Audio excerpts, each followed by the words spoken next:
ಇದೀಗ ಸಿಟಿ ರವಿ ಅವರ ಆರೋಗ್ಯ ತಪಾಸಣೆ ಅಂತ್ಯ ಆಗಿದೆ ಅನ್ನೋದು ಗೊತ್ತಾಗ್ತಾ ಇದೆ.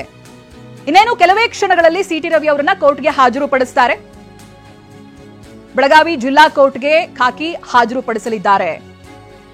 ಆಸ್ಪತ್ರೆಯಿಂದ ನೇರವಾಗಿ ಕೋರ್ಟ್ಗೆ ಕರೆದುಕೊಂಡು ಬರ್ತಾರೆ. ಸ್ಟೇಷನ್ ಇಂದ ಕರೆತಂದಿರೋದು ಹಾಸ್ಪಿಟಲ್ಗೆ. ಇಲ್ಲಿ ಅವರ ಆರೋಗ್ಯ ತಪಾಸಣೆಯನ್ನ ಮಾಡಿದ್ದಾರೆ. ಹಾಗೆ ಇಲ್ಲಿಂದ ಈ ಹಾಸ್ಪಿಟಲ್ನಿಂದ ಕೋರ್ಟ್ಗೆ ಕರೆದುಕೊಂಡು ಹೋಗ್ತಾರೆ. ಇನ್ನೇನು ಕೆಲವೇ ಕ್ಷಣಗಳಲ್ಲಿ ಕೋರ್ಟ್ಗೆ ಪ್ರೊಡ್ಯೂಸ್ ಕೂಡ ಮಾಡ್ತಾರೆ. ಬೆಳಗ್ಗೆ ಬಂದಿರುವಂತಹ ಅಪ್ಡೇಟ್ಸ್ ಪ್ರಕಾರ ಸುಮಾರು 10 ಗಂಟೆ ಅಷ್ಟೊತ್ತಿಗೆ ಕೋರ್ಟ್ಗೆ ಪ್ರೊಡ್ಯೂಸ್ ಮಾಡ್ತಾರೆ ಅನ್ನೋದಾಗಿತ್ತು. ಇದೀಗ ಸಮಯ ಆಗಿದೆ. ಅವರ ಆರೋಗ್ಯ ತಪಾಸಣೆ ಏನು ಪ್ರೋಟೋಕಾಲ್ ಪ್ರಕಾರವಾಗಿ ಫಾಲೋ ಮಾಡಬೇಕಿತ್ತು ಅದನ್ನು ಕೂಡ ಕಂಪ್ಲೀಟ್ ಮಾಡಿದ್ದಾರೆ. ಇದೀಗ ಆಸ್ಪತ್ರೆಯಿಂದ ಸಿಟಿ ರವಿಯವರು ಹೊರಗಡೆ ಬರ್ತಾ ಇರುವಂತಹ ದೃಶ್ಯಗಳನ್ನ ಗಮನಿಸ್ತಾ ಇದ್ದೀರಾ ನೀವು. ಇಲ್ಲಿಂದ ಅವರನ್ನ ನೇರವಾಗಿ ಕೋರ್ಟ್ಗೆ ಕರೆದುಕೊಂಡು ಬರ್ತಾರೆ. ಎಸ್, ಸಹದೇವ್ ಮಾನೆ ಸಂಪರ್ಕದಲ್ಲಿದ್ದಾರೆ. ಸಹದೇವ್ ಮಾನೆ, ಇದೀಗ ಆರೋಗ್ಯ ತಪಾಸಣೆ ಕಂಪ್ಲೀಟ್ ಆಗಿದೆ ಅನ್ನೋದು ಗೊತ್ತಾಗ್ತಾ ಇದೆ. ಇಲ್ಲಿಂದ ಯಾವ ಕಡೆ ಕರ್ಕೊಂಡು ಹೋಗ್ತಾರೆ ಅಂತ ಹೇಳಿದ್ರೆ ಕೋರ್ಟ್ಗೆ ಪ್ರೊಡ್ಯೂಸ್ ಮಾಡುವಂತ ನಿಟ್ಟಿನಲ್ಲಿ ಇದೀಗ ಕರೆದುಕೊಂಡು ಬರ್ತಾ ಇರೋದಾ? ಏನ್ ಅಪ್ಡೇಟ್ ಸಿಗ್ತಾ ಇದೆ ಸಹದೇವ್?